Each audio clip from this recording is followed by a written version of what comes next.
Hi, Dan Thies back again with week 2 of Link Liberation, Building an Audience. This is the first video of week 2, how this works. In this video, we'll address some of the common questions that come up during the audience building process, revisiting what we're doing and why, how to tell if you're keeping up with the course, some questions around topics and market tiers, personas, and where you want to put the blog for a website. So what are we doing here in the first section, the first 3 weeks of Link Liberation, including the practice module next week? We are building an audience. An audience is simply a group of people who have an interest in a specific topic or set of topics. Your audience is the people within that larger group who are paying attention to you. So what are we going to do with an audience? Well, one of the things that we do with it is actually get a bigger audience, because the audience is one of your most important assets in business, and we want it to grow. We're going to be sending traffic all over the web as you're sharing stories and links, and some of that traffic will go to different places on your own site. We're going to leverage the audience that we build in one channel, right now we're focused on Twitter, to expand into other channels and to build relationships with other people that can help you grow your audience and your business. From an SEO perspective, you will leverage the audience to promote your link bait, events, and recurring content to help drive even more traffic, get more links, and of course, to continue to grow your audience. So let's be very clear about one thing. Yes, this process will drive customers to your business depending on how well their interest in a topic qualifies them as someone who could or would do business with you. But look, the audience is not there to be sold to. This is what's wrong with a lot of the social marketing that people do out there. People who follow you for one thing, a topic, aren't looking for a sales pitch. Trying to sell through social media channels is short-sighted at best, and usually it's just plain blind, not short-sighted, because social traffic is notoriously bad for conversion. Now, most people complaining about how poorly they convert with traffic from social media are comparing it to the traffic that they get from search, and that's unfair. But the fact remains, traffic from social media is different and has to be treated differently. You can almost certainly make more money out of it than you already are, but it takes a different approach, and trying to sell to the audience that's driving the traffic is not the way to do it. When people use a search engine, they do it because they're looking for something. When your site appears on the search result page, that's you offering to give them an answer to what they're searching for. They ask a question and you have an answer or an offer.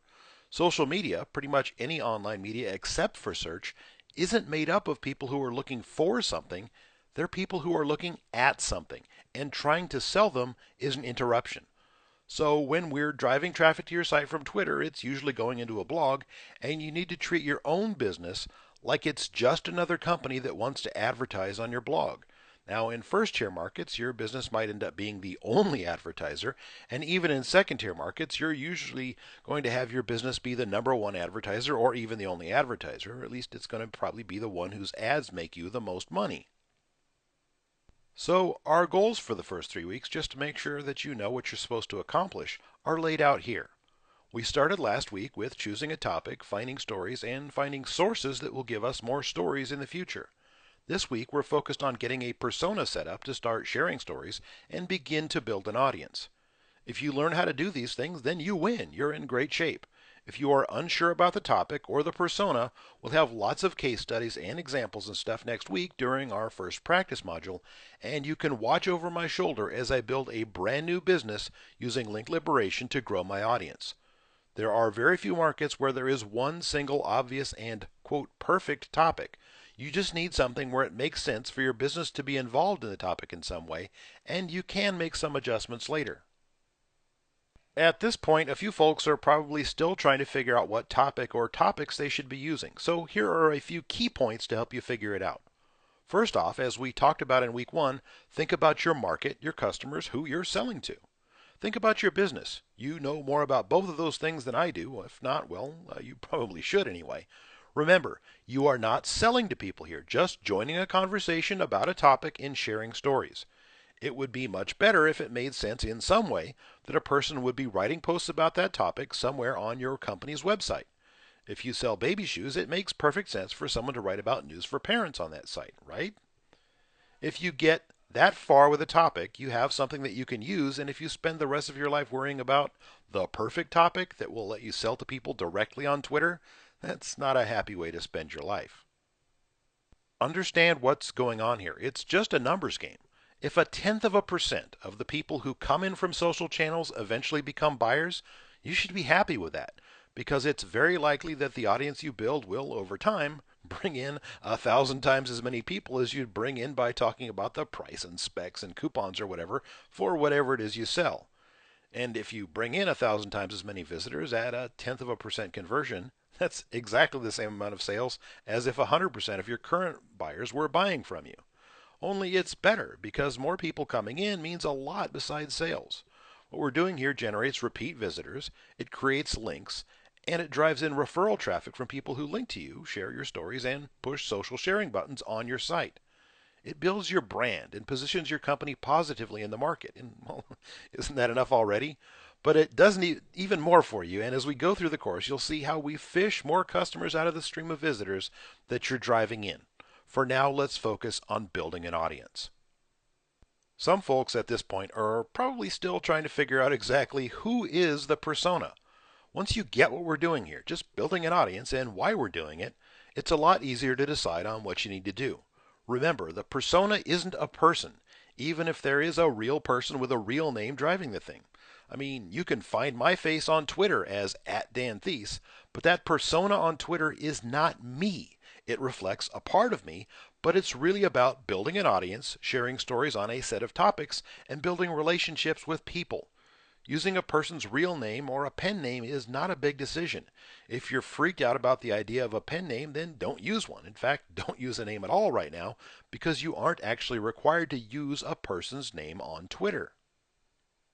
And while I will mention some other social media channels throughout the course and early on even, to help you understand the bigger picture, right now Twitter is the #1 venue and the most important during the first 3 weeks of the course. That's because Twitter is just about perfect for what we're trying to do, building an audience. The format of the tweets, the way the system handles your interaction with others, and the rules on Twitter could hardly be written better for what we're doing. We'll get to the other social channels in a bit, and yes, we will use the heck out of other social media channels. But hey, social media isn't software, okay? It's people. And if you want to build an audience, you go where the people are. There's no rule here that says you have to use Twitter, but I've never seen a market where it wasn't a very, very good idea to do so. So let's talk about Twitter and the way that we use personas in this very important channel. First off, you need to think about the account that you're going to use for your persona. In a lot of cases, a single Twitter account will serve for both your persona's work and as a company account. In first-tier markets, like individual SEO consultants might find themselves in, the persona is probably going to use their own name, and there's not much need for a separate company and personal account, unless you're already using your personal account to talk with your friends about your love of 80s punk rock music or other topics that simply aren't relevant to your business. A single account setup is usually going to work better when the company account doesn't have to interact with customers on Twitter, so online retailers who might have to do customer support will probably not use this kind of setup. In this case, the Twitter account handle is going to be something related to the company name. You can use the persona's name, a real name or a pen name, or not, because as I said, Twitter does not require you to use a person's name on the account. The website link on the account would normally point to the company's blog, wherever you will be publishing content on that site, although if you don't have one yet, it's okay to just link to the company homepage for now. Most commonly, though, you'll want to use a two-account setup. This leaves the company Twitter account free to push out promotions and other customer-facing communications. We see software companies do this a lot, and certainly retailers. A company account with software that might mostly be news about the software and offers and promotions, and doing customer support by Twitter. The handle for the company account will be related to the company name, and the persona will have a separate account and handle in this case. When the persona has a separate account from the business or company account, you're going to need to use a different handle, a different username.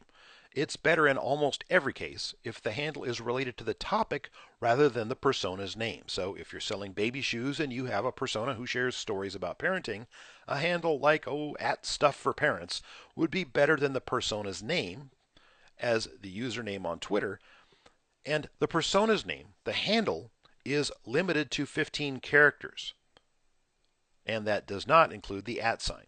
You can change this later, the username, if you decide that you just can't live with it, but it's better to pick something that you can live with now. You don't have to use a person's name on Twitter at all. The name that you use could be Stuff for Parents.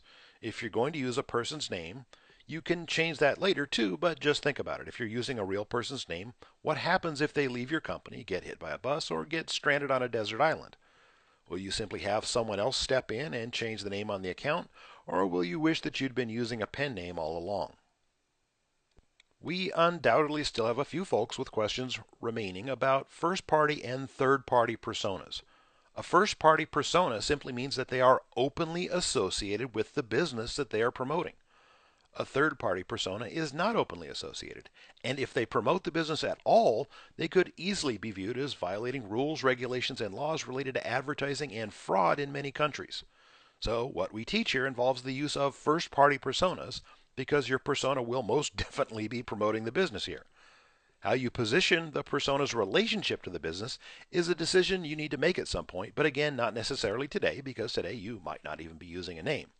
But let's just say that you are, and that you're calling your persona Bob Dobbs. Don't actually use that name, they'll know it's fake. You could say that Bob is the owner, the CEO, the VP of marketing, part of the support team, a designer, a developer, a customer advocate, or an evangelist.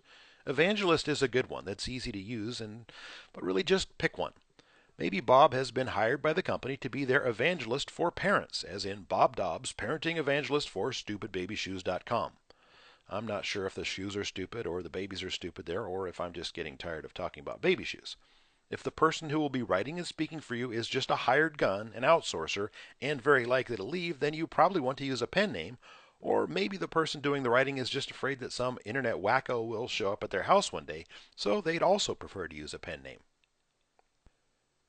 You don't actually need to have a blog set up on your site just yet, but since a lot of people do ask about it, here's how we're going to decide.